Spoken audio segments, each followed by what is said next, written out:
दिया इस जीवन का, सब भार तुम्हारे हाथों में। अब सौंप दिया इस जीवन का, सब भार तुम्हारे हाथों में। है जीत तुम्हारे हाथों में और हार तुम्हारे हाथों में। है जीत तुम्हारे हाथों में और हार तुम्हारे हाथों में। अब सौंप दिया इस जीवन का।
जो जग में रहो तो ऐसे रहो, जैसे जल में कमल का फूल रहे।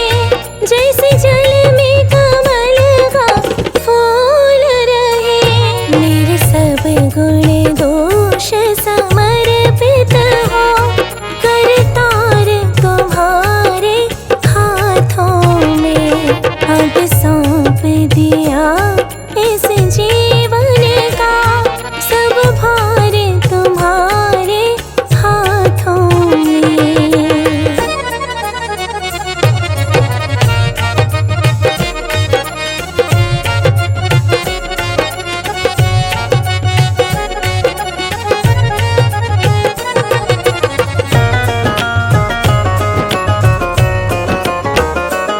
यदि मानव का मुझे जन्म मिले, तेरे चरणों का मैं पुजारी बनूं।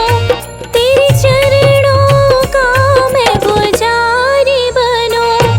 इस पूजक के एक एक रग का हो तार तुम्हारे हाथों में।